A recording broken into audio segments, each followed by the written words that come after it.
مجھے دین اسلام سے پیار ہے، مجھے دین اسلام سے پیار ہے، مجھے دین اسلام سے پیار ہے، مجھے دین اسلام سے پیار ہے، مجھے دین۔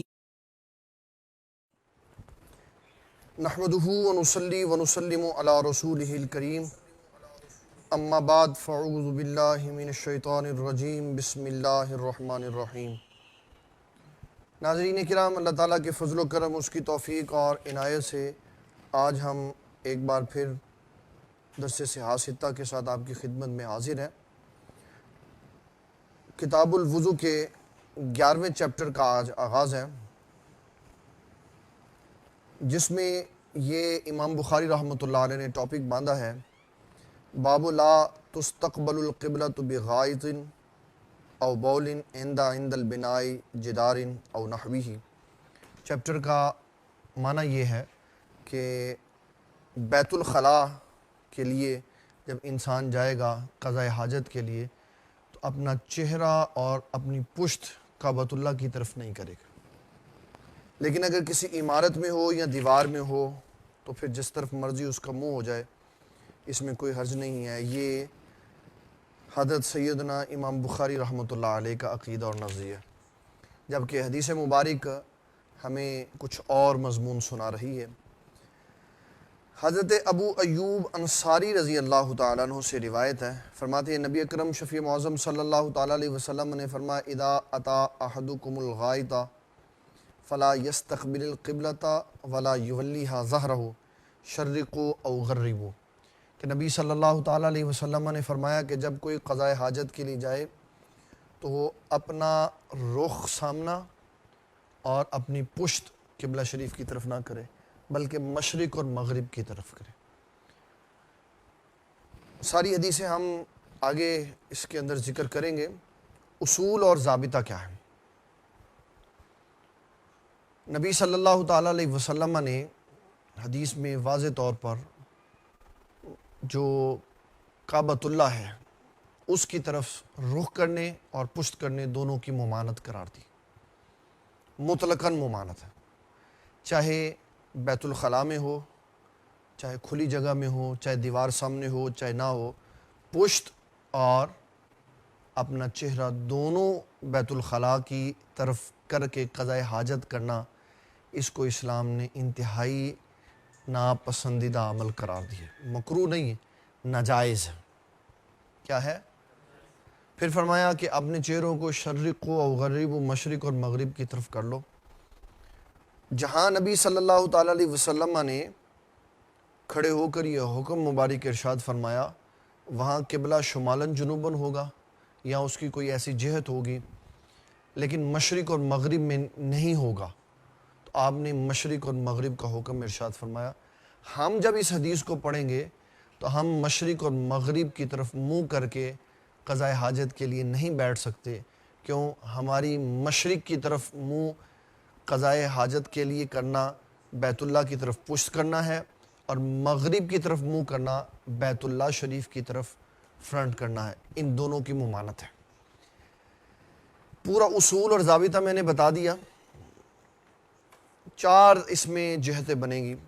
انسان کے ارد گرد 4 دیواری تھی یا نہیں تھی؟ اگر یہ خود 4 دیواری میں بیٹھا ہوا تھا تو بھی اپنا چہرہ اور اپنی پشت کعبۃ اللہ کی طرف کرنی ناجائز ہے۔ اگر کھلے میدان میں تھا تو بھی اپنا چہرہ اور اپنی پشت کرنی کعبۃ اللہ کی طرف ناجائز۔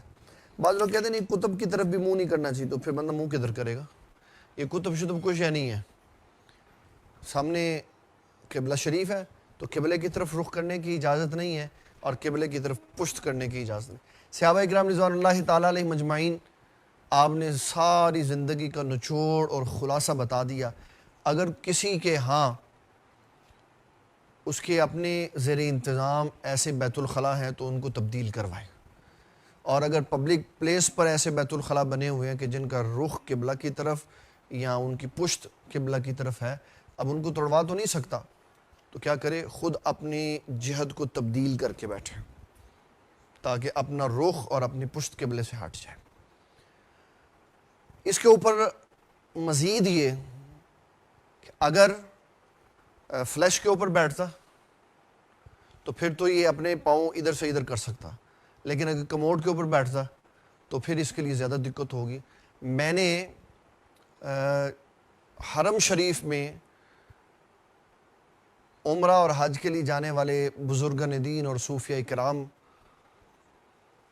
کی زبانی بھی سنا، ان کے مریدین جو ساتھ گئے ان کی زبانی بھی سنا کہ جب اپنے لباس کی پاکیزگی کی بات آئی نا تو دونوں پاؤں اوپر چڑھا کر کموڈ کے اوپر بیٹھ کے، تاکہ کوئی غلاظت گندگی نہ لگے۔ اس کا مطلب ہے کہ اپنی ضرورت کے لیے انسان ہر کام کر سکتا ہے۔ تو یہ اسلام کی ضرورت ہے کہ جب آپ نے بیت الخلاء کے لیے بیٹھنا ہے تو قبلہ کی طرف نہ آپ کا رخ ہونا چاہیے، نہ آپ کی پشت ہونی چاہیے۔ کموڈ اور فلش جس طرف مرضی لگا ہوا ہے، اگر آپ کے اختیار میں ہے تو اس کو تبدیل کروا دیں، اگر اختیار میں نہیں ہے تو اپنا رخ تبدیل کر کے بیٹھ جائیں۔ کیوں؟ اس لیے کہ اسلام نے قبلہ کی تعظیم کا حکم ارشاد فرمایا۔ قبلہ کی تعظیم، بعض تو ہم نے ایسے بھی بندے دیکھے ہیں بیت اللہ شریف میں وہ ایسے سیدھے کعبۃ اللہ کی طرف ٹانگیں پھیلا کے لیٹے ہوئے اور ان کو محسوس ہی نہیں ہو رہا کہ یہ بے ادبی ہو رہی۔ نبی صلی اللہ تعالیٰ علیہ وسلم نے 17.5 مہینے بیت المقدس کی طرف منہ کر کے نماز پڑھی، اور جو مسجد قبلتین ہے، اگر کوئی شخص وہاں پر نماز پڑھنے کے لیے چلا جائے یا زیارت کے لیے چلا جائے، اور وہ جو اوپر گنبد بنا ہوا ہے، گنبد کے اندر انہوں نے دونوں مصلے بنائے ہوئے، ان کو دیکھ کر یہ پتہ چلتا ہے کہ مسجد قبلتین کے دونوں قبلے 190 ڈگری 180 ڈگری کے مقابلے کے اوپر تھے۔ ایک ادھر تھا تو دوسرا ادھر تھا، ایک ادھر تھا تو دوسرا۔ تو جب نبی صلی اللہ تعالیٰ علیہ وسلم بیت المقدس کی طرف منہ کر کے نماز پڑھتے تھے، تو بیت المقدس کی طرف منہ کرنے کا مطلب ہے کعبۃ اللہ کی طرف پشت۔ تو آقا کریم صلی اللہ تعالیٰ علیہ وسلم نے اس زمانے میں بھی کعبۃ اللہ کو کبھی پشت نہیں فرمائی، بلکہ کعبہ کے پیچھے چلے جاتے، پہلے کعبہ سامنے آ جاتا پھر بیت المقدس سامنے آتا۔ تو آپ نے ہمیشہ کعبے کی تعظیم کی اور کعبے کی طرف نہ کبھی ٹانگیں پھیلائیں، نہ کبھی کعبے کی طرف تھوکا، نہ لعاب شریف پھینکا، کچھ بھی نہیں کعبے کی طرف کیا، کیونکہ آپ نے کعبے کی تعظیم سکھائی۔ قباء شریف کے امام کا واقعہ آتا ہے کہ آپ صلی اللہ علیہ وسلم جب گزرے تو قباء شریف کا امام نماز پڑھا رہا تھا، اس نے دوران لباس ہی، بخاری میں آئے گی یہ روایت کہ اگر کسی کو نماز میں گلے میں اس کے کوئی ریشہ یا رطوبت آ جاتی ہے تو اس کو اجازت ہے اپنے کپڑے سے اس کو صاف کر سکتا۔ اس کا کیا طریقہ کار ہے وہ انشاءاللہ کتاب الطہارت میں ہی حدیث آئے گی، اس کے اوپر ہم اس کو ڈسکس کریں گے۔ تو اس نے کپڑے کو استعمال کرنے کی بجائے، حضور صلی اللہ تعالی وسلم دیکھ رہے تھے تو کعبۃ اللہ کی طرف اس نے اپنا لعاب پھینک دیا۔ اب وہ کوئی عام بندہ تو نہیں تھا، وہ تو تھا صحابی رسول، ساری دنیا کے عظیم لوگوں میں سب سے عظیم وہ بندہ تھا جو مسجد قباء شریف کا امام تھا۔ آقا کریم صلی اللہ تعالیٰ علیہ وسلم نے اس کے بارے میں حکم ارشاد فرمایا کہ اب جب یہ دوبارہ امامت کرنے کے لیے آئے نا تو اس کو امام نہیں بننے دینا، پیچھے کھڑا کرتا۔ اور وہ لوگ دلوں کے اتنے صاف تھے، اتنا فیر ان کا نظام تھا، جب اگلی نماز میں وہ امامت کے لیے کھڑے ہوئے تو مقتدیوں نے کہا حضور پاک نے آپ کی امامت منسوخ فرما دی، آپ کو معزول کر دی۔ وجہ کیا ہوئی کا نہیں پتہ۔ انہوں نے جو امام آگے آیا اس کے پیچھے نماز پڑھی، یہ نہیں کہا مجھے کیوں نکالا، یہ کوئی شور نہیں مچایا، پیچھے چلے گئے، وہاں نماز پڑھی، اور پھر نماز پڑھنے کے بعد نبی صلی اللہ تعالیٰ علیہ وسلم کی بارگاہ اقدس میں حاضر ہوئے، عرض کرنے لگے یا رسول اللہ صلی اللہ تعالیٰ علیہ وسلم میری امامت منسوخ فرما دی گئی، نماز نہیں پڑھانے دی گئی، کیا وجہ؟ تو آپ صلی اللہ تعالیٰ علیہ وسلم نے فرمایا جب آپ کعبۃ اللہ کی طرف رخ کر کے نماز پڑھ رہے تھے نا تو آپ نے لعاب شریف آپ نے اپنا تھوک قبلے کی طرف پھینک دیا، تو آذیت اللہ و رسولہ، آپ نے اللہ کو بھی تکلیف دی، اللہ کے رسول کو بھی تکلیف دی۔ دو اس کی توجیہیں بیان کی محدثین۔ نمبر ایک، کعبہ کی تعظیم نہیں کی، اور ابو داؤد شریف میں یہ پورا چیپٹر اور پورا مضمون ہے کہ جب تو نماز پڑھ رہا تھا نا تو اس وقت تو اللہ تعالیٰ سے ہم کلامی کر رہا تھا. تو کعبہ تجھے دیا گیا اللہ سے ہم کلامی کے لیے، تو تو نے اسی کی طرف تھوک دیا، تو نے اللہ کے بھی ادب کو ملوز خاطر نہیں رکھا. تو جن چیزوں کی اسلام نے عزت و تعظیم احترام کرنے کا حکم دیا ہے ان میں سے ایک قبلہ بھی ہے. تو قبلے کے سامنے، قبلے کے رخ میں، چار دیواری کے اندر اور چار دیواری سے باہر کھلے میدان میں کہیں پر بھی اپنا رخ کر کے اور اپنی پشت کر کے قضاء حاجت کرنے کی اجازت نہیں ہے. یہ مطلقاً ناجائز ہے. کوئی عذر ہو، جس طرح ابھی حدیث میں آئے گا، پھر میں اس کی توجیہ بیان کروں گا کہ وہاں کیا ہوا تو کیا معاملہ ہوا. ویسے اس کے لیے مطلقاً ممانعت ہے کہ قبلہ کی طرف نہ کوئی شخص اپنا چہرہ کر سکتا ہے نہ پشت کر سکتا. یہ جو میں نے آپ کو بھی حدیث سنائی ہے یہ بخاری شریف کے 11ویں چیپٹر کی 144 حدیث ہے، 144 نمبر، 145 نمبر حدیث ہے، اور باب ہے باب من تبرز علی لبنتین. اس کو ہم کہہ سکتے ہیں فلیش کے اوپر قضاء حاجت کرنا، کیونکہ اس وقت تو فلیش کا کانسیپٹ نہیں تھا، اینٹ رکھ کے اپنی جگہ کو تھوڑا سا اوپر کر لیتے تھے. تو آج کے دور میں اس سے مراد ہے فلیش کے اوپر قضاء حاجت کرنا. راوی ہیں حضرت سیدنا عبداللہ ابن عمر رضی اللہ تعالیٰ عنہ.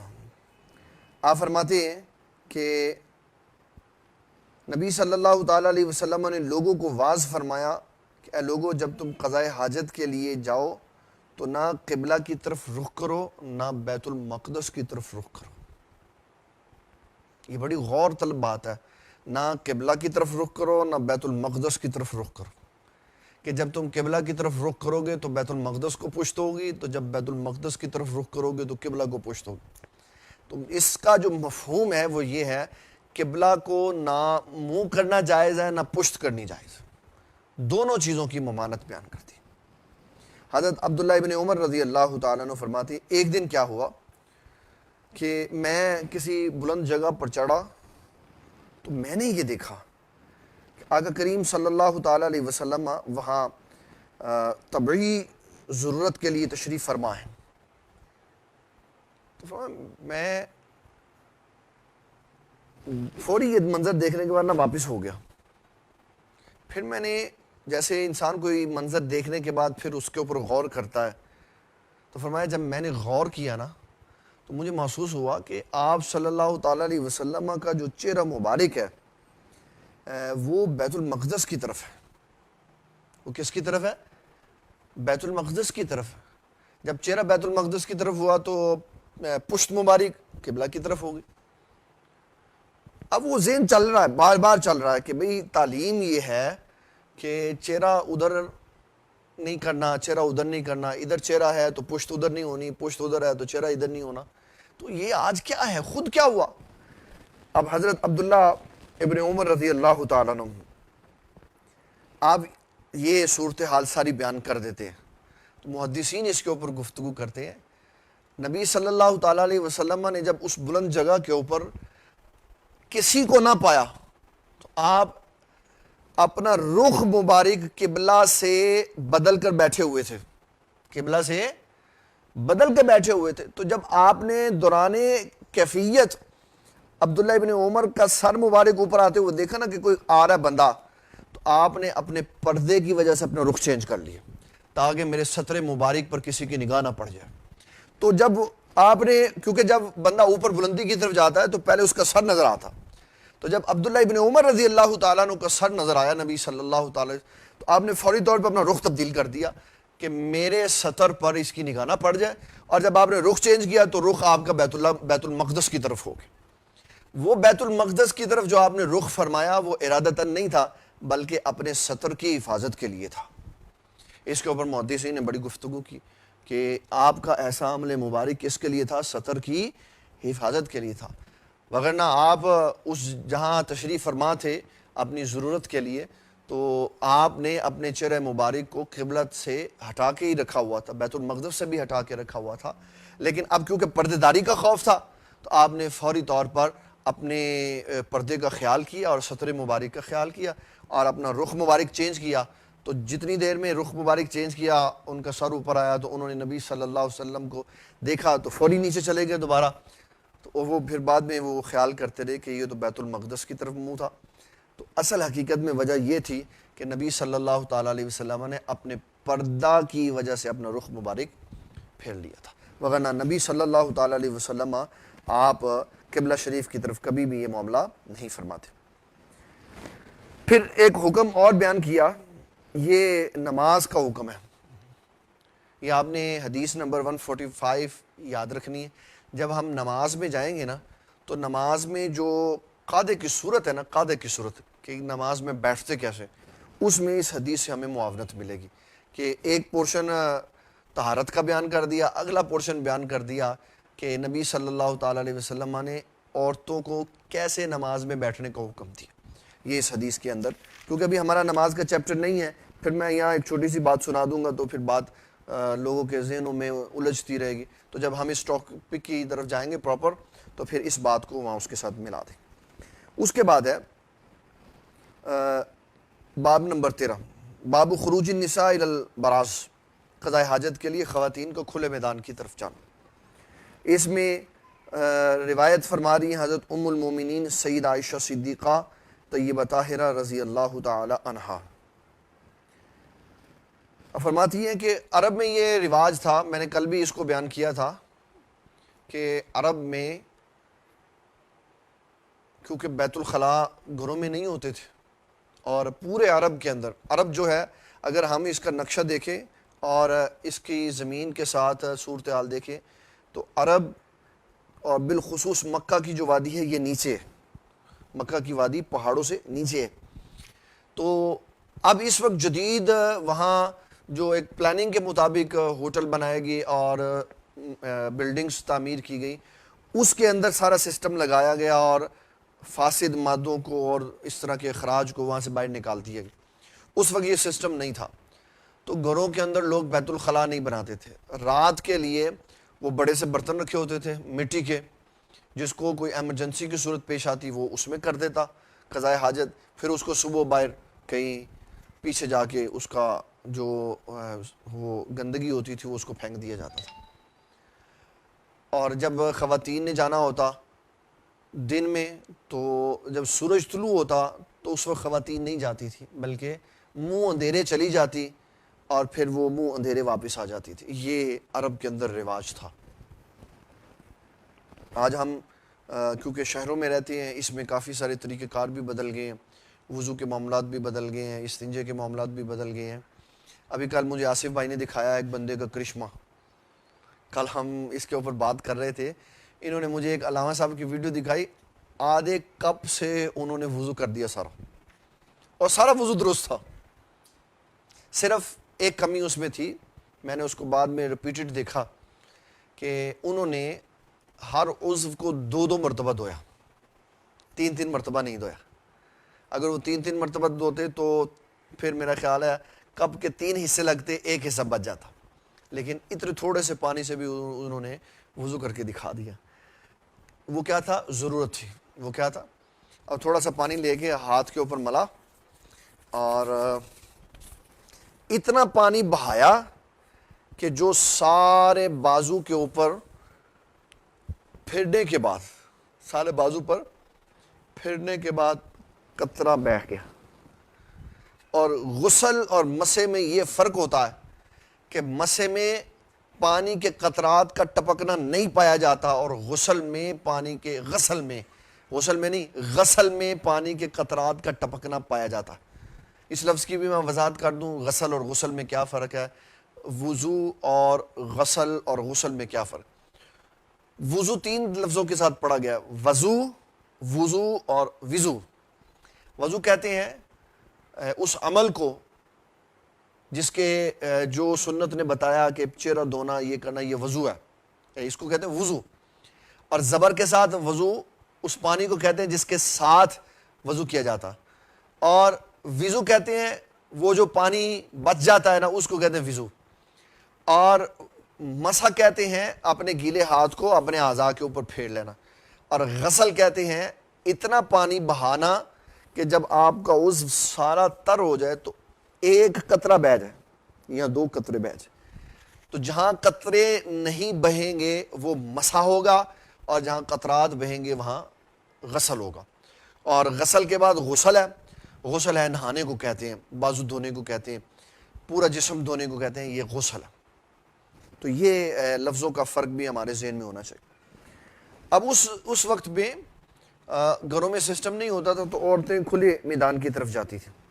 تو ام المومنین سیدہ عائشہ صدیقہ رضی اللہ تعالیٰ عنہ فرماتی ہیں کہ ہم رات کے وقت میں قضاء حاجت کے لیے ایک کھلے میدان میں جہاں اندھیرا ہوتا تھا اور تنہائی میں دور دور تک کوئی نہیں ہوتا تھا تو ہم وہاں جایا کرتی تھی. اور حضرت عمر بن خطاب رضی اللہ تعالیٰ عنہ آپ فرماتی ہیں عمر بن خطاب رضی اللہ تعالیٰ عنہ یہ چاہتے تھے کہ ازواج مطہرات حجاب کیا کریں. تو یہ خواہش بڑی دیر سے ان کے دل میں تھی تو اللہ تعالیٰ نے آیت حجاب نازل فرما دی. تو آپ نے رات کی تاریکی میں حضرت سیدہ سودا بنت زمعہ رضی اللہ تعالیٰ عنہ کو جاتے ہوئے دیکھا کہ آپ گھر سے نکل کے کہیں گئی ہیں. اب پہچانا کیسے؟ 2 وجوہات سے. نمبر 1 کہ جو پردے دار خواتین ہوتی ہیں نا، انہوں نے خاص قسم کا پردہ کیا ہوتا ہے، تو جب وہ محلے میں سے گزرتی ہیں نا تو ہر بندے کو پتہ ہوتا ہے کہ یہ فلانے گھر کی خاتون ہے، اس طرح کا برقع فلانے گھر کی خاتون پہنتی. ایک وجہ یہ ہے. ایک وجہ یہ ہے کہ حضرت سیدہ سودا رضی اللہ تعالیٰ عنہ جو ام المومنین بھی ہیں، ہماری امی جان حضور بھی ہیں، وہ اپنے جسامت قدلت کے اعتبار سے بڑی دراز قد تھی اور جسم کے اعتبار سے ان کا جسم بڑا فربا تھا، موٹا نہیں، فربا، صحت مند تھی. تو وہ اپنی باقی ازواج کے ساتھ جب چلتی ہوتی تھی نا تو وہ علیحدہ نظر آتی تھی. تو اس لیے ان کے بارے میں پہچان تھی کہ سب میں یہ سب سے صحت مند ہے. تو آپ نے اسی حساب سے جب ان کو جاتے ہوئے دیکھا تو حضور پاک صلی اللہ علیہ وسلم کی بارگاہ میں آئے. تو آپ نے فرمایا عمر آپ پردے کے بارے میں کہہ رہے تھے نا، تو اللہ نے پردہ نازل کر دیا. تو آپ نے کہا حضور میں ابھی آیا. یہ کہہ کہ آپ نکلے تو جدھر سیدہ سودا گئی تھی ان کے پیچھے ادھر چلے گئے. جب آپ نے ان کو دور سے آتے ہوئے دیکھا تو کہنے لگے اے سودا بنت زمعہ، ہم نے آپ کو پہچان لیا ہے. عمر کی یہ بڑی خواہش تھی کہ پردہ نازل ہو، اللہ نے پردہ نازل کر دیا. اب جب آپ واپس آئے تو پردہ کر کے آئے گا. اور فرمایا کہ ان کو کیسے پہچانا؟ اس لیے کہ قد عرفنا کی یا سودا، تو اے سودا ہم نے آپ کو پہچان لیا ہے. وکانت امراتن طویلتن، لمبے دراز قد کی وجہ سے، آپ کی قامت کی وجہ سے ہم نے آپ کو پہچان لیا. اب جب واپس آئیں گی تو آپ یہ حضرت عمر رضی اللہ تعالیٰ عنہ کیوں چاہتے تھے؟ حضرت عمر رضی اللہ تعالیٰ عنہ آپ کیوں یہ چاہتے تھے کہ حضور صلی اللہ تعالیٰ علیہ وسلم کی جو ازواج ہیں وہ پردہ کریں؟ اس کی میں وجہ آپ کو بتا دیتا ہوں. اس لیے کہ مکہ المکرمہ میں 2 ہی جنس کے لوگ تھے، ایک مسلمان تھے، دوسرے کافر تھے. تو جو حضور صلی اللہ تعالیٰ علیہ وسلم کا کلمہ پڑھ کے آئے ہوئے تھے ان کو ہر حکم میں، ہر معاملے میں حضور صلی اللہ تعالیٰ علیہ وسلم ہی کی طرف توجہ ہوتی تھی. اور وہ جب بھی حضور پاک صلی اللہ تعالیٰ علیہ وسلم کی بارگاہ میں حاضر ہوتے تو بس حضور پاک صلی اللہ علیہ وسلم کو ٹک ٹکی باندھ کے دیکھتے رہتے تھے. مدینہ شریف جب آپ ہجرت فرما کے گئے تو یہ تیسری گندی نسل بھی آ گئی وہاں پہ، منافقین کی.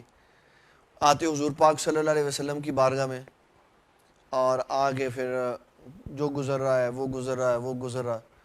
اور میں آپ کو بتاؤں یہ تصوف کا ایک مسئلہ ہے، اور تصوف صوفی اپنے گھر سے نہیں لے کے آتا.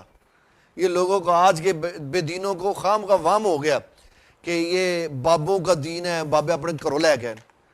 کوئی ایک شے صوفیہ کرام اپنی مرضی سے دین میں داخل نہیں کرتے، احادیث اور قرآن مجید کے مطالعہ عمیق سے وہ چیزیں اور سنت سے مسئلے باہر نکالتے.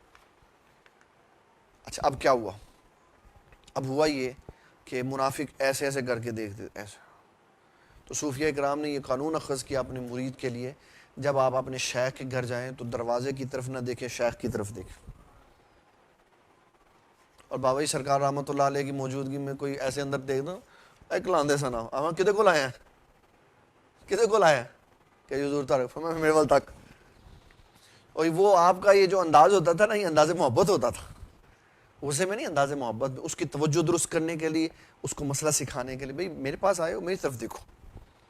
اور جو روز ڈیلی بیسس پہ آنے والے ہوتے تھے، گلاس گر جائے، جگ گر جائے، سامان گر جائے، انہاں این کر کے نہیں دیکھنا کی ہویا، انہاں کہ ٹھیک ہے گھر والے دا کام ہے، اسی ایتھے آئے ہیں، اسی ایتھے دا کام کریے. یہ سارے مسئلے تصوف کے سارے مسئلے کہاں سے نکلتے ہیں؟ حدیث شریف سے نکلتے ہیں، قرآن مجید کی آیات سے نکلتے ہیں. تو اب مدینہ المنورہ میں ایسے بھی بندے تھے، این تک ادھر آنکھیں ان کی پھرتی تھی. تو حضرت عمر بن خطاب کو بڑا غصہ چڑھتا، کتنے بے ایمان ہیں، آئے حضور پاک کی بارگاہ میں ہوئے ہیں اور ادھر ادھر ازواج کو دیکھ رہے. تو آپ نے یہ کہا کہ حضور اگر پردہ ہو جائے تو بہتر ہے، پردہ ہو جائے تو بہتر. اب اس کا مطلب یہ نہیں ہے کہ عمر بن خطاب رضی اللہ تعالیٰ عنہ زیادہ حیا والے تھے.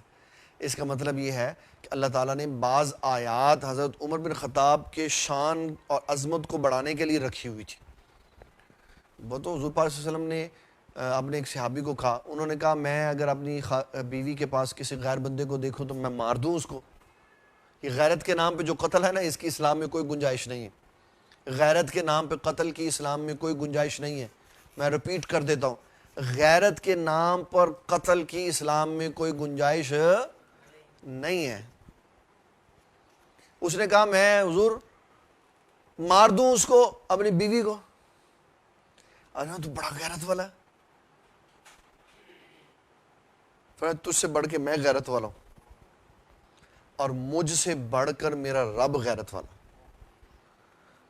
آپ نے فرمایا وہ کام کر جو اللہ تعالیٰ جل مجیدہ الکریم نے حکم نازل فرمایا. کیا کروں جی؟ آپ نے فرمایا کہ تو قسم کھا کہ میں نے اپنی بیوی کو یہ کرتے ہوئے دیکھا، اور 5ویں دفعہ لعنت بھیج جھوٹوں پر. پھر تیری بیوی 4 دفعہ قسم کھائے، 5ویں دفعہ وہ جھوٹوں پر لعنت بھیجے. یہ ایک سورۃ نور کا علیحدہ ٹاپک ہے، میں کیونکہ خلاصتاً بات آ گئی تو اس لیے میں عرض کر رہا ہوں.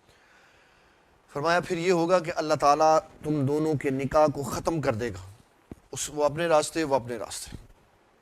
تو یہ جو غیرت کے نام پہ قتل ہے یہ نہیں ہوگا، غیرت کے نام پہ قتل نہیں ہوگا. حضرت سیدنا عمر بن خطاب رضی اللہ تعالیٰ عنہ یہ جو معاملہ ہوا اس کا میں نے خلاصہ آپ کو سنا دیا. یہ کتاب النکاح میں پوری ڈیٹیل آئے گی، پھر میں اس کے اوپر انشاءاللہ وہاں پہ بات کروں. اگلی حدیث ہے 147. راوی ہیں ام المومنین سیدہ عائشہ صدیقہ رضی اللہ تعالیٰ عنہ، فرماتی ہیں کہ قد اذن ان تخرجن فی حاجتکن.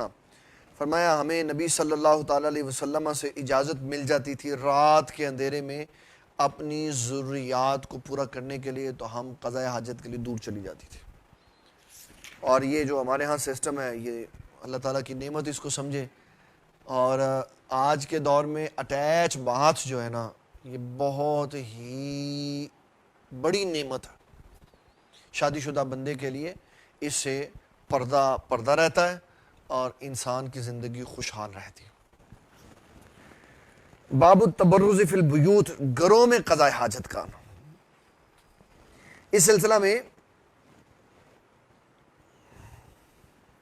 یہ عبداللہ بن عمر رضی اللہ تعالیٰ عنہ کی حدیث ہے جس کا ہم نے پہلے ذکر کیا کہ مکان کے اوپر والے حصے میں نبی صلی اللہ تعالیٰ علیہ وسلم کو عبداللہ بن عمر نے دیکھا. یہ وہی منظر ہے جو میں نے ابھی پہلے بیان کیا، اس کو مزید ڈسکس کرنے کی ضرورت نہیں ہے.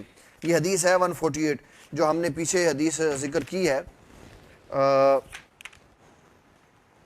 145 148 کا بھی وہی مضمون ہے. اس کے بعد ہے 149.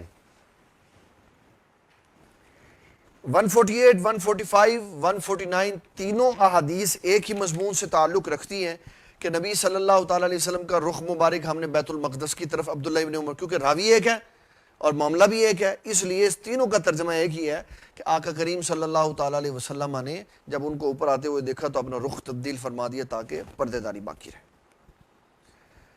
اس کے بعد ہے 15واں باب، باب الاستنجاء بالماء. اس کا میں پہلے نظریہ آپ کو سمجھا دیتا ہوں کہ کتنے طریقوں کے ساتھ استنجا کرنا جائز ہے. اسلام نے قانون اور ضابطہ بیان کرنے کے بعد محبت کا مظہر ہستیاں بیان کر دیں کہ اللہ کن سے پیار کرتا. فرمایا افمن اسس بنیانہ علی تقوی من اللہ ورضوان خیر ام من اسس بنیانہ علی شفا جرف نہار فانہار به فی نار جہنم. اس سے پہلے اللہ تعالیٰ نے فرمایا لا تقم فی ابدا لمسجد اسس علی التقوی من اول یوم احق ان تقوم فیہ رجال یحبون ان یتطہروا فیہ رجال یحبون ان یتطہروا.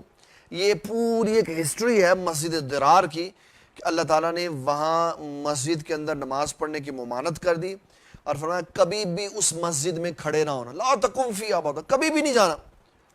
تو یا اللہ پھر نماز بھی تو پڑھنی ہے نا. لوگ یہ بھی تو کہیں گے نا نماز بھی تو پڑھنی، پھر کتنی جائیے. فرمایا لمسجد اسس علی التقوی، اس کی مسجد میں جانا ہے جس کی بنیاد میں تقوی ہے. یا اللہ کس مسجد میں تقوی ہے؟ فرمایا مسجد قباء میں جانا.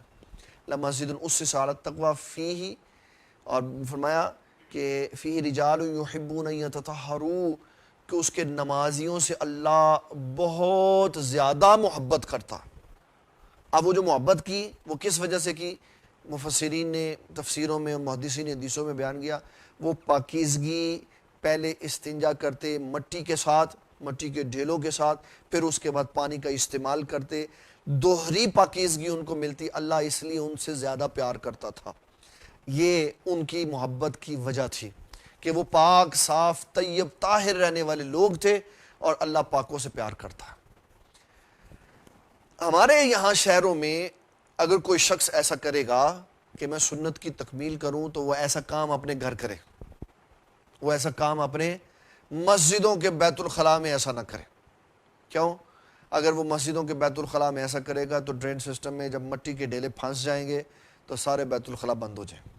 گھر میں کرے، اس کو بہت ہے، ہم نہیں اس کو منع کرتے. اپنے گھر میں مٹی کا استعمال کرے اور پھر اس کو استعمال کر کے سائڈ پہ رکھ لے، پھر دستانے لے، اس کو مٹی کے ان ڈھیلوں کو جو استعمال شدہ ہیں لفافے میں ڈالے، پھر باہر جا کے پھینکے. ہم نے اس کو کبھی نہیں کسی کو منع کیا. اگر مٹی استعمال کرنی ہے یا شہروں میں تو اپنے گھر میں کرے. مسجدوں کے بیت الخلاء میں ایسے کام کرنے کی کسی کو اجازت. یہاں ہمارے نگینہ مسجد میں ایک بندے نے ایک دفعہ شروع کیا، سارے بند کر دیے اس نے. تو بابا جی نے پھر اس کو تنبیہ کی. آپ کو پتہ تھا کہ یہ کون کر رہا ہے، کیونکہ اس کی پوری چیکنگ کروائی گئی. دیکھو کون بندہ مٹی لے کے جاتا، تو بندہ پکڑا گیا. تو پھر اس کو وارن کیا کہ اگر آپ آئندہ ایسا کریں گے تو پھر ہمیں آپ کے لیے کوئی سخت تادیبی کارروائی کرنی پڑے گی تاکہ آپ کو ادب آ جائے کہ جہاں مٹی استعمال کرنی ہے وہاں جا کے کریں. تو ہمارے شہروں میں مطلقاً کوئی مٹی نہیں استعمال کرتا، پانی سے استنجا کرتے. اللہ اکبر. امام بخاری رحمۃ اللہ علیہ فرماتے ہیں حضرت انس بن مالک جب نبی صلی اللہ تعالیٰ علیہ وسلم قضائے حاجت کے لیے جاتے تھے تو یہ پانی کا ڈول اٹھا لیتے تھے، برتن اٹھا لیتے تھے. اور جب آقا کریم صلی اللہ تعالیٰ علیہ وسلم کافی دور چلے جاتے تو آپ فرماتے انس آپ پانی یہاں رکھ کے اب آپ چلے جائیں واپس. تو آپ واپس چلے جاتے. پھر آپ جب قضائے حاجت سے فارغ ہو جاتے اور پھر آپ جب تشریف لاتے تو آپ کے ہاتھ میں وہ برتن ہوتا اور سطر آپ کا چھپا ہوا ہوتا. اور جب آپ واپسی تشریف لاتے تو حضرت انس رضی اللہ تعالیٰ عنہ وہ برتن پکڑ لیتے تھے، پھر آپ کے ساتھ واپسی. اور یہ یاد رکھیے گا، یہ عقائد اہل سنت میں سے ہے. یہ میں مسئلہ بتانے لگا ہوں. انبیاء کرام ان کے جسموں سے جو شے خارج ہوتی ہے، زمین کو حکم ہے فوری طور پر اس کو اپنے اندر سمیٹ لیتی ہے.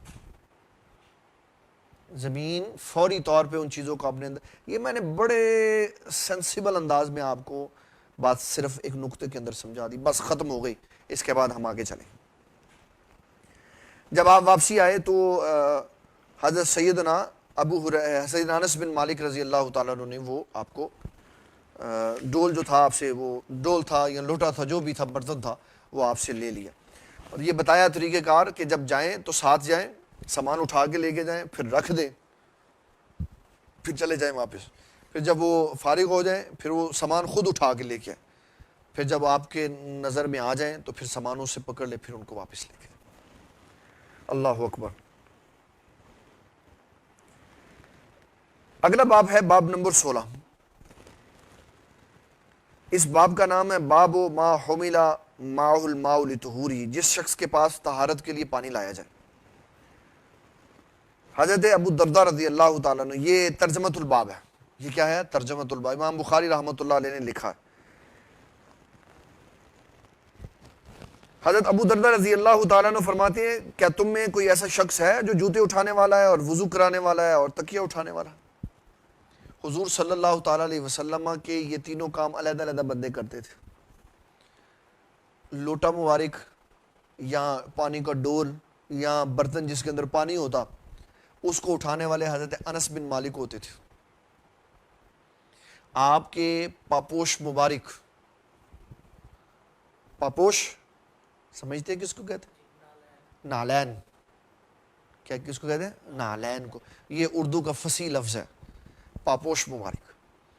آپ کے پاپوش حضرت عبداللہ ابن مسعود رضی اللہ تعالیٰ عنہ اٹھاتے تھے۔ ان کو کہا جاتا ہے صاحب النالین، صاحب النالین، کہ یہ جب نبی صلی اللہ علیہ وسلم جوتا مبارک، پاپوش مبارک، نالین مبارک اتارتے تو یہ پکڑ کے اپنے سینے کے ساتھ لگا لیتے تھے، پھر جب آپ نے کہیں جانا ہوتا تو پھر آپ کی بارگاہ میں پیش کر دیجیے۔ تو اس چیپٹر میں یہ حدیث مبارک حضرت انس رضی اللہ تعالیٰ عنہ سے بیان کی گئی ہے کہ آپ نبی صلی اللہ تعالیٰ علیہ وسلم کے ساتھ پانی کا مشکیزہ اٹھا کے ساتھ جاتے تھے، پھر پانی پیش کر کے پھر واپس چلے جاتے تھے۔ اگلی حدیث میں بھی بالکل یہی مضمون ہے کہ نبی اکرم شفیع معظم صلی اللہ تعالیٰ علیہ وسلم آپ کے ساتھ پانی کا مشکیزہ اٹھا کے ایک لڑکا جاتا تھا، وہ یہ انس بن مالک ہی تھے، چھوٹے بچے تھے، جب 10 سال کے آئے تو یہ حضور صلی اللہ تعالیٰ علیہ وسلم کے ساتھ جایا کرتے تھے۔ پھر فرمایا کہ نیزہ ساتھ لے لو۔ اب نیزے کے اندر کافی ساری حکمت ہے۔ عرب میں نیزہ ہر بندے کے پاس ہوتا تھا، اس کو عصا بھی کہتے تھے، عصا کے آگے چھوٹا سا نیزہ لگا ہوتا تھا، اس کے کئی فائدے ہوتے تھے۔ اگر اندھیرے میں کوئی موذی جانور آ جاتا تو اس کو مارنے کے لیے، ہلاک کرنے کے لیے، اپنے آپ کو بچانے کے لیے استعمال ہو جاتا۔ جب اپنے جانوروں کے اوپر بیٹھ کر سفر پر جانا تو اس کے ذریعے پتے جاڑ کے اپنے جانوروں کو خوراک کھلانے کے لیے کام آ جاتا تھا۔ جب قضائے حاجت کی صورت پیش آتی تو اس کو زمین کے اندر ڈال کے باہر نکالتے تو وہ بنا بنایا مٹی کا ڈیلا بن جاتا تھا، اس سے استنجا کرنے کا کام ہو جاتا تھا۔ اور جب نماز پڑھنے کا وقت آتا تو اسی کو زمین کے اندر گھاڑ کے اس کو ستھرا بنا لیتے تھے، تو وہ اسے ملٹیپل پرپس کے لیے یوز کرتے تھے تاکہ یہ بھی کام ہو جائے، یہ بھی ہو جائے، یہ بھی ہو جائے۔ تو اگر استنجا کے لیے کسی کے پاس نیزہ ہو تو وہ بھی ساتھ لے جائے، اگر پانی نہ ملے تو اس نیزے کے ساتھ زمین کے اندر سے وہ مٹی کے ڈھیلے نکال کے، مٹی کے ڈھیلے بنا کے تو پھر اس کے ساتھ استنجا کر سکتا۔ باب النہی عن الاستنجاء بالیمین، دائیں ہاتھ سے استنجا کرنے کی ممانعت۔ حضور صلی اللہ تعالیٰ علیہ وسلم کی حدیث مبارک ہے، حضرت عبداللہ بن ابی قتادہ رضی اللہ تعالیٰ عنہ، یعنی یہ ابو قتادہ کے بیٹے ہیں، ابو قتادہ کے بیٹے ہیں، اپنے باپ حضرت ابو قتادہ سے یہ روایت کر رہے ہیں۔ کہتے ہیں کہ میرے والد گرامی نے کہا، رسول اللہ صلی اللہ علیہ وسلم اذا شرب احدکم فلیتنفس فی الاناء واذا اتى الخلاء فلا یتمس ذکرہ بیمینہ ولا یتمسح بیمینہ، کہ نبی صلی اللہ تعالیٰ علیہ وسلم نے فرمایا جب کوئی شخص پانی کے برتن کو منہ لگا کے پانی پیے نا تو پانی پیتے ہوئے برتن کے اندر سانس نہ لے، بیماری لگ جاتی ہے۔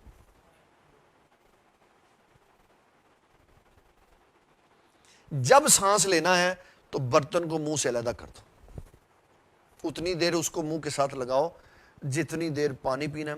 کیوں؟ جب پانی اندر جا رہا ہے تو اندر کے بخارات باہر آ کے پانی کے اندر مل رہے ہیں، تو جب آپ سانس لیں گے تو وہی بخارات دوبارہ پھر آپ کے اندر جا کے آپ کو نقصان پہنچائیں گے۔ میڈیکل سائنس بھی آج اس بات کے اوپر کھڑی ہے کہ پانی کے برتن کے اندر سانس نہیں لینا، اس سے بیماری لگ جاتی ہے۔ یہ بات ہمارے آقا صلی اللہ علیہ وسلم نے 1400 سال پہلے بتا۔ یہ ہے جدید ٹیکنالوجی، یہ ہے جدید ترقی۔ کس کو پڑھ کے؟ 1400 سال پرانے علوم کو پڑھ کے ترقی ہوئی۔ جس نے پڑھا اس نے ترقی کر لی۔ مسلمان اگر جدید دنیا کے اندر قدم رکھنا چاہتا ہے تو اسلام کے علوم کو پڑھے، ہر شے اس کو اندر سے ملے۔ قرآن مجید کے اندر دنیا کی ہر شے موجود ہے۔ رب کائنات کا دعویٰ ہے تبیانا لکل شیء، میں نے اس کے اندر ہر شے رکھی ہوئی، نکالنے والے نکالتے چلے جا رہے۔ بات یہ ہے کہ آپ اگر قرآن مجید کو صرف ثواب کے لیے پڑھ رہے ہیں تو اور بات ہے، اور بیٹی کو رخصت کرنے کے لیے سر کے اوپر رکھ رہے ہیں تو اور بات ہے، لیکن اگر آپ قرآن مجید کو ایک کورس ورک سمجھ کے اور رب کا دیا ہوا کلام سمجھ کے اور یہ سمجھ کے پڑھ رہے ہیں کہ میں اس کے اندر سے ہر شے نکال لوں گا، تو اللہ تعالیٰ آپ کے لیے اسرار و رموز کے سارے دروازے کھول دے گا۔ امام محمد رحمۃ اللہ علیہ جو امام اعظم ابو حنیفہ کے شاگرد ہیں، آپ رات آسمان کے تارے گنتے رہے، تو آپ کا بیٹا تہجد کے وقت آیا آپ کے پاس، کہنے لگا حضرت ساری رات آپ جاگتے رہے، سوئے بھی نہیں، جسم کو سکون بھی نہیں دیا اور کچھ بھی نہیں کیا، تو چلو آپ اٹھ کے تہجد کے نفل ہی پڑھ لیں۔ آپ نے فرمایا میں نے سورۃ الفاتحہ کے اندر ساری رات غور کیا اور 1000 مسئلہ اس کے اندر سے نکالا، غور کرنے سے 1000 مسئلہ کس کے اندر سے؟ سورۃ فاتحہ کے اندر غور کرنا۔ تو جنہوں نے قرآن مجید کے اندر غور کیا انہوں نے بہت کچھ نکالا۔ غیر مسلم بھی قرآن شریف پڑھتے ہیں، یہ نہ کوئی سمجھے کہ وہ نہیں پڑھتے اور بڑے بڑے غور و فکر و تدبر و تفکر سے پڑھتے، خود پڑھ کے صحیح مسئلہ نکالتے ہیں، مسلمانوں کو الٹی پٹی پڑھا دیتے، مسلمان وہ گیا اور یہ وہ گئے۔ اس لیے یہ سوچنا چاہیے کہ کوئی بھی کام کرے تو پہلے یہ غور و فکر کرے کہ اسلام اس میں کیا کہہ رہا۔ تو آقا کریم صلی اللہ تعالیٰ علیہ وسلم نے فرمایا اذا شرب احدکم فلا یتنفس فی الاناء، اناء برتن ہے، فرمایا جس بھی برتن میں یہ پانی پیے تو پانی پیتے ہوئے کبھی بھی اس کے اندر سانس نہ لے، اس کے اندر سانس نہ لے۔ وَإِذَا أَتَى الْخَلَاءَ فَلَا يَتَمَسَّ ذَكَرَهُ بِيَمِينِهِ، اور جب بیت الخلاء میں جائے تو دائیں ہاتھ سے استنجا نہ کرے اور نہ دائیں ہاتھ سے اپنی شرمگاہ کو اپنا دائیں ہاتھ شرمگاہ کے لیے استعمال نہ کرے، اپنے جسم کے پردے والے حصوں کے لیے دایاں ہاتھ استعمال نہ کرے۔ حضرت عثمان غنی رضی اللہ تعالیٰ عنہ فرماتے تھے بیت رضوان میں جب سے حضور پاک نے فرمایا نا یہ میرا ہاتھ عثمان کا ہاتھ ہے، فرمایا میں نے ساری زندگی اپنا ہاتھ کبھی اپنے ستر کو نہیں لگا، کہ حضور پاک نے اس ہاتھ کو اپنا ہاتھ فرمایا۔ یہ آپ کا کمال تقویٰ تھا۔ یہ صحیح سالم بندے کے لیے حکم ہے کہ جس کا بایاں ہاتھ سلامت ہے وہ دائیں ہاتھ سے یہ کام نہ کرے، جس کا دایاں ہاتھ خراب ہے، زخمی ہے، ٹوٹا ہوا ہے، یا وہ مفلوج ہے یا ہے ہی نہیں، بایاں ہاتھ جس کا مفلوج ہے، ٹوٹا ہوا ہے، یا وہ کچھ اس کو عارضہ لائق ہے یا زخم ہے، تو پھر اس کو جائز ہے وہ جس مرضی ہاتھ سے استعمال کر سکتا ہے۔ یہ آج کے اسباغ میں سے مختصر سا خاکہ میں نے آپ کو پیش کیا ہے۔ آگے یہ بھی استنجا کے کافی مسئلے چلیں گے۔ اس چیپٹر میں 137 احادیث ہیں، 137 احادیثیں ہیں جو ہم نے اس کو اسٹڈی کر کے پھر اس کے بعد غسل کے اندر جانا انشاءاللہ تبارک و تعالی بشرط زندگی و صحت۔ اور ناظرین کرام کے لیے میں یہاں بتانا چاہتا ہوں کہ پیر والے دن سے انشاءاللہ تبارک و تعالی بشرط زندگی و صحت اللہ کے فضل و کرم اور نبی صلی اللہ تعالیٰ علیہ وسلم کی نظر عنایت سے جامعہ یوسفیہ کا نئے سال کا سیشن زوم کے اوپر سٹارٹ ہو گیا۔ زوم کے اوپر آج ہمارے ملٹی میڈیا ڈپارٹمنٹ کے جو ہیڈ ہیں محمد عثمان علی یوسفی صاحب، انہوں نے اور میں نے بیٹھ کر پہلے میں نے اور مولانا مختار صاحب نے بیٹھ کر، علامہ مفتی آصف صاحب نے بیٹھ کر سارے اسباق کی تقسیم کاری کی ہے، جس نے جو سبق پڑھانا ہے۔ پھر اس کے بعد ہر بندے کی آئی ڈی بنا کے اس کا فریم ورک بنایا اور اس کا اسکیجول طے کیا ہے، پھر اس کے مطابق اس کی آئی ڈیز بنائی ہیں۔ آئی ڈیز کی ساری لسٹ جو ہے کتابوں کے نام سے ہم نے بنا دی۔ مثلا میرے سے کسی نے 8 بجے نور الازا پڑھنی ہے تو اس آئی ڈی کا نمبر فیس بک کے اوپر لگا ہوگا، ٹائم لکھا ہوگا اور ساتھ میں لگا ہوگا کتاب کا نام نور الازا۔ جب وہ اس آئی ڈی کو اپنے زوم کے اندر رکھ کر انٹر کرے گا تو اس کی ریکویسٹ آ جائے گی۔ جب اس کی ریکویسٹ آئے گی تو جو یہ سبق پڑھانے والا ہے اپنے سسٹم سے اپنے موبائل سے اس کی ریکویسٹ ایکسیپٹ کر کے اس کو آن لائن سامنے لے لے گا۔ اور یہ یاد رکھنا ہے، اور یہ یاد رکھنا ہے، اور یہ یاد رکھنا ہے، ہم نے اس کے لیے ایک سیپریٹ سسٹم کا جس کو ہم نے سرور بنایا ہے، اس کے اندر ساری کلاسوں کے سارے اسٹوڈنٹس اور سارے اساتذہ کے سارے اسباق کی پراپر ریکارڈنگ ہو رہی ہے، کون کیا پڑھا رہا ہے، کون کیسے پڑھا رہا ہے. پڑھنے والے بھی ہوش مندی سے پڑھیں گے اور پڑھانے والے بھی مہربانی سے پڑھائیں گے. تو انشاءاللہ تبارک و تعالیٰ 8 تاریخ کو آن لائن نگینہ جامعہ یوسفیہ کی درس نظامی کی کلاسز کا آغاز ہو جائے گا. اور اس کے ساتھ ساتھ اپنے ناظرین کو یہ بھی بتاتا چلوں کہ جو نگینہ یونیورسٹی کا ہم نے ایک سیٹ اپ بنایا ہوا وہ بھی اپنے مراحل کے اندر موجود ہے. انشاءاللہ وہ بھی جلدی آپ تک آ جائے گا اور آپ اس کے فیض و برکات بھی حاصل کریں گے. اللہ تعالیٰ دین اسلام کا فہم عطا فرمائے. آج کے جو سوالات ہیں وہ میں آپ کی خدمت میں عرض کرتا ہوں.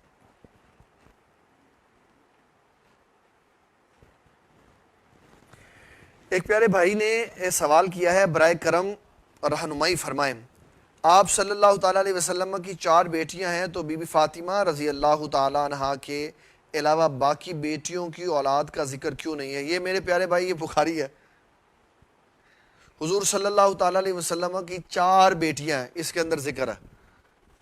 آپ کی سب سے بڑی بیٹی ہے بی بی زینب، ان کی بیٹی ہے بی بی امامہ، سیدہ امامہ.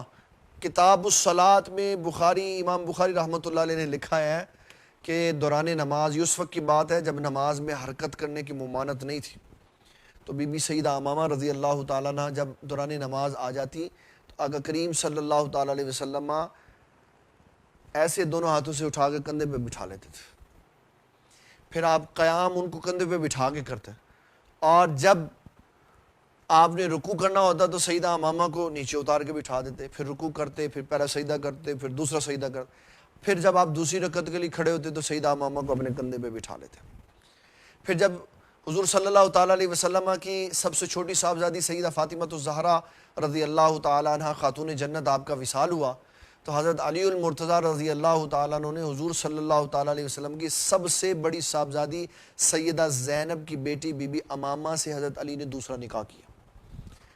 تو میرے پیارے بھائی، آپ نے یہ ہماری غلطی ہے، آپ تو ماشاءاللہ بہت اچھے ہیں کہ آپ درس سنتے ہیں. ہماری غلطی ہے ہم نے سنایا نہیں. اگر کسی میں ہم نے سنایا ہے تو وہ درس آپ نے سنا نہیں.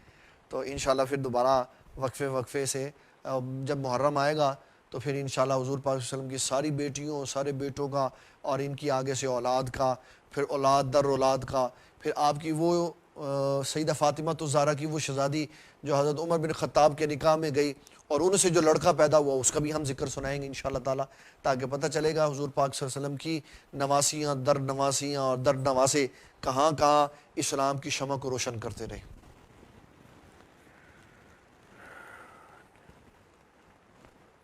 السلام علیکم، نماز کے بعد سب سے پہلی سنت مبارک کیا ہے؟ میں نے مختلف علماء سے سوال کیا تو جواب مختلف ملے. برائے کرم تفصیل سے رہنمائی فرمائیں. اور کیا اعلیٰ حضرت نے نماز کے بعد بلند آواز سے ذکر کرنے سے منع فرمایا ہے؟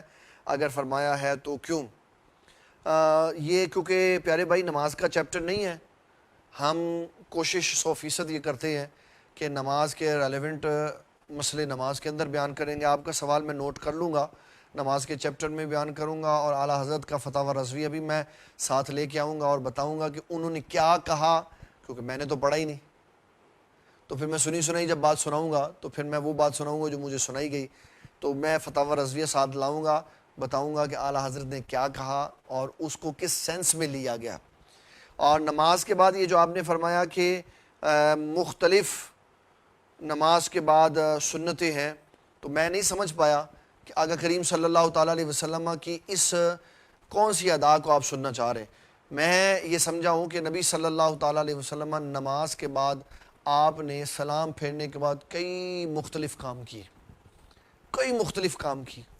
اب اللہ عالم آپ کیا پوچھنا چاہ رہے ہیں، مجھے اس سوال کی وضاحت نہیں ہوئی، اس لیے میں مختلف امور آپ کو ان میں سے چند ایک بتا دیتا ہوں کہ حضور پاک نے یہ بھی کیا، یہ بھی کیا، یہ بھی کیا، یہ بھی کیا.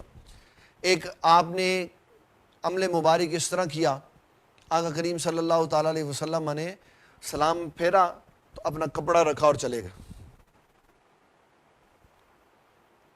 صحابہ نے پوچھا حضور آپ چلے گئے تھے تو آپ واپس آ گئے ہیں، تو آپ کا کپڑا مبارک پڑا ہوا تھا تو ہمیں اندازہ ہوا آپ واپس آئیں گے، تو حضور کدھر گئے تھے؟ آپ نے فرمایا کہ میں جب نماز پڑھا رہا تھا تو مجھے خیال آیا میرے گھر میں سونے کا ایک ٹکڑا پڑا ہوا، تو میں نے کہا رات ہو جائے گی وہ گھر میں پڑا رہ جائے گا، چلو میں تقسیم کر رہا تھا، تو میں اس کو تقسیم کرنے چلا گیا تھا۔ پھر ایک دن نماز پڑھانے کے فوری بعد آپ اٹھ کے وہ کسی انصاری صحابی کے باغ میں چلے گئے۔ ایک دن آپ نماز پڑھا کے اٹھے اور اپنا کپڑا بھی اٹھایا اور چلے گئے، پیچھے سے آپ گئے، سرکار صلی اللہ تعالی علیہ وسلم آج نماز میں کوئی تبدیلی ہو گئی؟ آپ نے فرمایا نہیں کوئی نہیں۔ کہا حضور ہم نے رکھتے ایسے کی ایسے پڑھ لی۔ آپ نے فرمایا اچھا چلو اس کو صحیح کر لیتے۔ پھر آپ واپس آئے، آپ نے سجدہ صاف کیا، نماز صحیح کر لی۔ بڑے کام آپ نے کیے، بڑی آپ نے حکمت بیان فرمائی، بڑے خوبصورت آپ کے معاملات تھے۔ کبھی آپ نہیں جاتے تھے تو صحابہ کرام کی طرف رخ کر کے بیٹھ جاتے تھے۔ تو پیارے بھائی اگر میں آپ کے اظہار معافی ضمیر نہیں کر سکتا ہوں، معافی چاہتا ہوں، کیونکہ میں سمجھ نہیں پایا آپ کیا پوچھنا چاہ رہے ہیں۔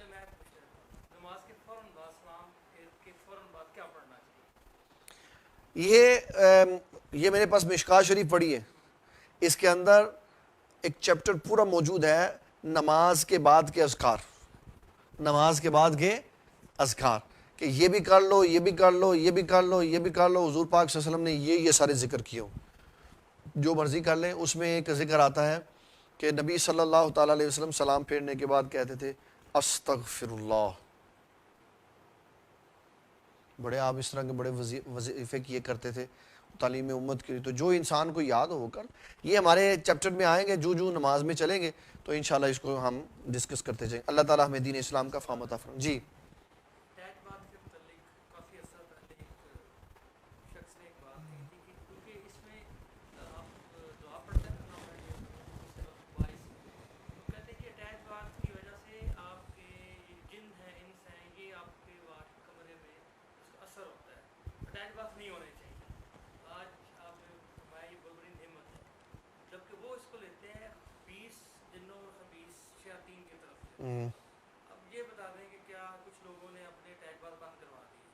کس وجہ سے؟ اس وجہ سے کہ اٹیچ بعد کا کمرہ کھلتا ہے، وہ دروازہ کھلا رہتا ہے تو کمرے میں وہ کہتے ہیں جی اس کی نحوست ہوتی ہے کمرے میں۔ نہیں کوئی نحوست نہیں ہوتی۔ اٹیچ اٹیچ بات سے کسی قسم کی کوئی فزیکل یا روحانی کوئی خرابی نہیں ہوتی، یہ پردوں میں سے ایک بہت بڑا پردہ ہے۔ اگر میں آپ کو اس کا ایک اور بتا دیتا ہوں مسئلہ، ایک بندہ شادی شدہ ہے، اس کو روز غسل کی حاجت ہو جاتی ہے، اگر اٹیچ بات وہ تیسرے محلے میں ہوگا تو روز اس کے اوپر سوال ہوں گے، تو اپنے کمرے میں ہوگا تو اس کی عزت بھی محفوظ رہے گی، پردے داری بھی رہے گی، مرد کی بھی رہے گی، عورت کی بھی رہے گی۔ کوئی کسی حدیث کا یہ مضمون نہیں ہے کہ وہ جو اٹیچ بات کے یا بیت الخلاء کے جن ہیں وہ آپ کے پاس آ جاتی۔ جن جہاں آتے ہیں نا وہاں حدیث میں ذکر ہے کہ آپ درختوں کے نیچے قضائے حاجت نہ کریں، سوراخوں کے اندر قضائے حاجت نہ کریں، وہاں جن موجود ہوتے ہیں۔ ایک صحابی نے اسی طرح قضائے حاجت کے لیے کوئی جگہ دیکھی، وہاں جن تھے، انہوں نے ان کو شہید کر دی۔ تو قبروں کے اندر اگر اٹیچ بات ہے اور ان کے اندر جن آ جاتے ہیں تو وہ پیچھے والی دیواریں بھی ان کے لیے کوئی حائل نہیں ہوتی، اوپر والی چھتیں بھی ان کے لیے حائل نہیں ہوتی، پردہ بھی نہیں ہوتا۔ ضروری نہیں کہ انہوں نے وہ بڑے سینسیبل ہے کہ پورا لاؤنج گزر کے بیڈ روم گزر کے پھیرائیں۔ ان کے جسم اللہ تعالیٰ نے ایسے بنائے ہوئے وہ کہیں سے بھی آ جاتے ہیں۔ آیت الکرسی پڑھتا ہو بندہ گھر میں داخل ہو اور اپنے گھر میں آیت الکرسی کا وظیفہ پڑھے تو کسی قسم کے جنوں کی اور جنات کی نحوست اس کے گھر کے اندر نہیں آتی۔ جی جی ہمارے فلش اور نہانے کی جگہ پاس پاس ہوتی ہے، جی اس کے متعلق بھی کہا ہے کہ جہاں فلش ہوتا ہے وہاں پر غسل نہیں ہو سکتا، کیونکہ وہاں پر آپ اپنی رفع حاجت بھی کرتے ہیں، پاس پاس دونوں جگہ ہوتا ہے۔ دونوں بالکل غلط ہے مسئلہ، بالکل 100% غلط ہے۔ میں آپ کو بتا دیتا ہوں، دیکھ سنیں میں نے پہلے بات بیان کی کہ اس وقت کے مسئلوں کو اس وقت کے مسئلوں پہ قیاس نہیں کر سکتے۔ وہاں ڈرین سسٹم نہیں ہوتا تھا، ہمارے ہاں یہاں فلش ہے یا کموڈ ہے، اوپر ٹنکی لگی ہوتی، ایسے اس کو دبائیں سب کچھ، گندگی کوئی نہیں رہ گئی، گندگی کوئی نہیں رہ گئی۔ اور دوسری بات یہ کہ جتنے بھی گھروں میں کموڈ یا فلش لگے ہوئے ہیں وہاں چلے جائیں، کموڈ کی جو سیٹ ہے نا وہ باتھ روم سے علیحدہ اوپر کر کے ہوتی ہے. اس کی باؤنڈری اتنی ہے, بتا دیا یہ گھر یہ نہانے والی جگہ سے باہر ہے, نہانے والی جگہ سے باہر. وہ ایک طرف ہے آپ کا شاور یا آپ کا نلکا, ایک طرف ہے اس کے نیچے بالٹی پڑی ہوئی ہے اور ڈونگا ہے, آپ وہاں بیٹھ کے نہاتے ہیں. دو علیحدہ سیپریٹ جگہیں. وہاں غسل کا پانی ادھر نہیں آتا, ادھر کا پانی ادھر نہیں جاتا, تو کہاں سے خرابی آ گئی؟ جو یہ بات کہتے ہیں, ہو سکتا ہے وہاں جگہ چھوٹی ہو تو جب وہ کھڑے ہو کے نہا رہے ہوں تو پانی کے قطرات کموڈ کو چھو کے پھر واپسی جسم کی طرف آ جاتے ہیں, تو اس وجہ سے وہ کہہ رہے ہیں. اگر ایسی صورتحال نہیں ہے, عموماً تو کھڑے ہو کے نہانا ہی غلط ہے, بیٹھ کے نہائیں. جن گھروں میں واش روم میں شاور لگے ہوئے ہیں, میں خود بھی کوشش کرتا ہوں کہ میرا پیغام جہاں تک جا رہا ہے میں ان کو بتاؤں کہ اگر شاور بھی ہے, بالٹی آپ کے پاس نہیں ہے, تب بھی نیچے بیٹھ جائیں, نیچے بیٹھ جائیں, زمین پہ بیٹھ جائیں, کھڑے ہو کے نہ نہائیں. کھڑے ہو کے نہانا خلاف سنت ہے, مرد کے لیے بھی ناپسندیدہ ہے, عورت کے لیے تو بہت ہی زیادہ ناپسندیدہ. شاور اوپر سے چلا لیں, اس کا ایسے کر کے ویو بنا ہوتا, اس کو ایسے کر کے نیچے کر لیں تاکہ اوپر سے نیچے پانی آئے. نیچے آرام سے چوکی کے اوپر یا سیٹ کے اوپر بیٹھ کر تسلی سے اس کے پانی کے ساتھ. جب غسل کی وہ سنت بتائی جاتی ہے تو کھڑے ہو کے 3 دفعہ پانی ڈالنے کا, کھڑے ہو کے نہیں ہے, آپ کو کس نے کہا؟ دعوت اسلامی والوں نے نہ نہ نہ نہ نہ بالکل نہیں. 3 دفعہ دائیں کر لیں, 3 دفعہ بائیں کر لیں, 3 دفعہ سر میں. یہ پانی ڈالنے کا طریقہ کار ہے کہ آپ دائیں کندھے پہ پانی ڈالتے تھے 3 دفعہ, بائیں پہ ڈالتے تھے, پھر سر پہ, لیکن کہیں یہ نہیں لکھا ہوا کہ آپ کھڑے ہوتے تھے تو پانی ڈالتے تھے. آپ صلی اللہ تعالی علیہ وسلم تو کھڑے ہو کے نہاتے ہی نہیں تھے, اس لیے کہ وہاں سے تو پانی نکلتا ہی نہیں تھا, پانی تو نیچے ہی موجود ہوتا تھا. آپ اپنے ٹخنوں سے اوپر تک نہا لیتے تھے, اور پھر جب آپ کا غسل مبارک پورا ہو جاتا تھا تو آپ پہلے ادھر سے اپنا دایاں پاؤں باہر نکالتے تھے, اس کو دھوتے تھے, باہر رکھنے کے بعد پھر بایاں اٹھاتے تھے, پھر اس کو دھوتے تھے, کیونکہ پانی تو اصل وہاں پہ پڑا ہوتا تھا. تو اگر وہاں پہ یہ تصور کیا جائے کھڑے ہو کے نہائیں گے تو جب پانی اوپر سے جائے گا تو کیا پانی کو لگ کے دوبارہ نیچے سے پانی نہیں آئے گا؟ اس لیے یہ نبی صلی اللہ تعالیٰ علیہ وسلم کے لیے یہ کہنا کہ آپ بڑے بڑے محقق کہتے ہیں حضور پاک صلی اللہ تعالیٰ علیہ وسلم نے کھڑے ہو کر پیشاب کیا, آپ نے کھڑے ہو کر بول مبارک فرمایا, آپ نے کھڑے ہو کے غسل کیا, تو وہ حدیث کو سمجھ نہیں پائے. میں آپ کو, میرے پاس ترمذی پڑھی ہوئی ہے یہاں پہ, میں آپ کو دکھاتا ہوں کہ جس حدیث کے اندر سے یہ کہتے ہیں نا کہ حضور صلی اللہ تعالیٰ علیہ وسلم نے کھڑے ہو کر کیا, اس حدیث کے اندر لکھا ہوا ہے, رفع حاجت نہیں, بول مبارک, اس حدیث کے اندر لکھا ہوا ہے کہ سید عائشہ صدیقہ رضی اللہ تعالیٰ عنہ فرماتی ہے, جو شخص آ کر یہ کہے کہ نبی صلی اللہ تعالیٰ علیہ وسلم نے کھڑے ہو کر یہ کام کیا, فرمایا لا تصدقو, اس کی کبھی تصدیق نہ کرو.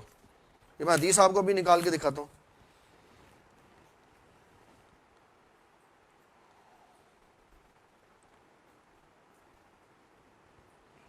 حضور صلی اللہ تعالیٰ علیہ وسلم کی طرف کسی شے کی بھی نسبت کرنا, اس سے پہلے سوچ لینا چاہیے کہ بعد میں ہمیں خرابی تو پیش نہیں آئے گی. آقا کریم صلی اللہ تعالیٰ علیہ وسلم آپ ایسا نہیں کرتے تھے, بلکہ آپ ہر کام بڑے اطمینان سے کرتے تھے. اصل میں نا مسئلہ یہ ہوتا ہے, میرے پاس ہیں 2 کتابیں, تو جو میں ادھر پڑھتا ہوں ادھر حوالہ لگا دیتا ہوں, اور پھر جب یہاں آ کے دیکھتا ہوں تو حوالہ نہیں نظر آتا.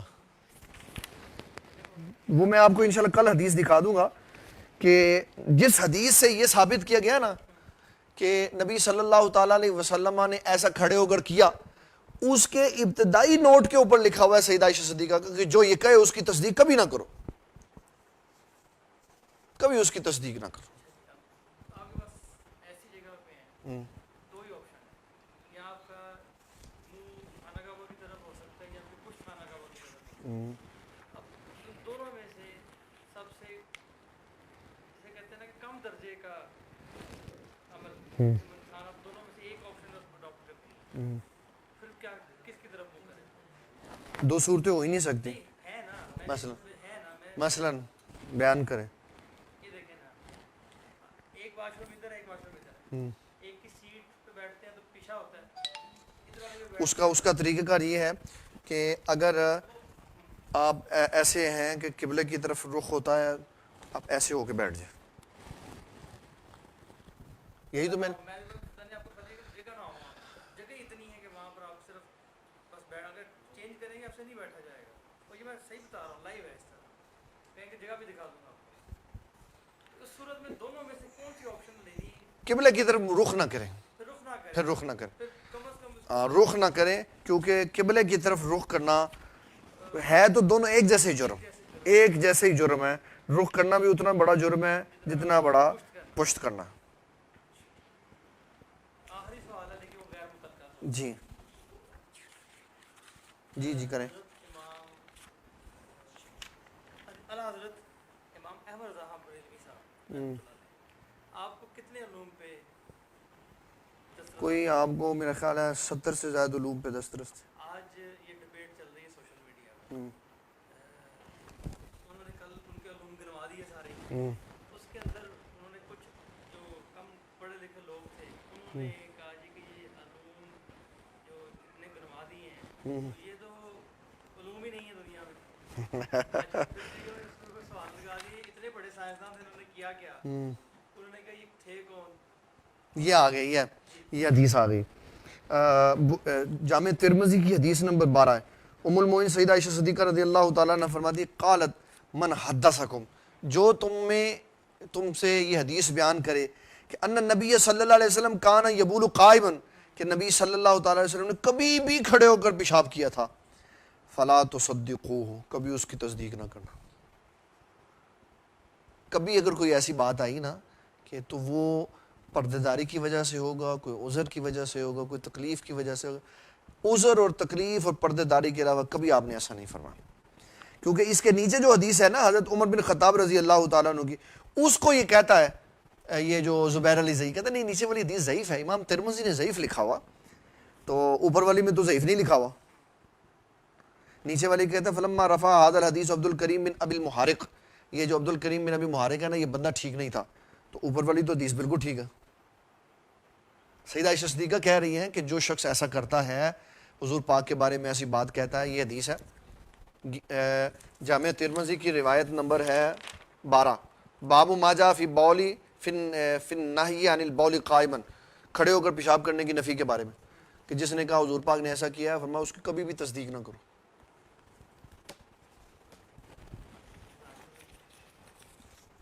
اللہ تعالیٰ ہمیں دین اسلام کا فہم عطا فرمائے. وما علینا الا البلاغ المبین. اللہم صلی علی سیدنا و مولانا محمد و علی سیدنا و اصحاب سیدنا و مولانا محمد مبارک وسلم وصلی علیہ. یا اللہ ہماری حاضری قبول و منظور فرما، بیماروں کو شفا عطا فرما، پریشان حالوں کی پریشانیاں دور فرما. صاحبزادہ ابو بکر صدیق یوسفی صاحب کو صحت تندرستی عطا فرما. میرے والد گرامی رحمۃ اللہ علیہ کے درجات بلند فرما، ان کے روحانی فیض و برکات سے ہم سب کو مستفیض فرما.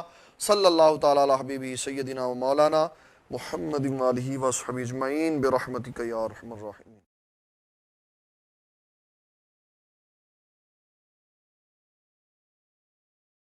مجھے دین اسلام سے پیار ہے، مجھے دین اسلام سے پیار ہے، مجھے دین اسلام سے پیار ہے، مجھے دین اسلام سے پیار ہے، مجھے دین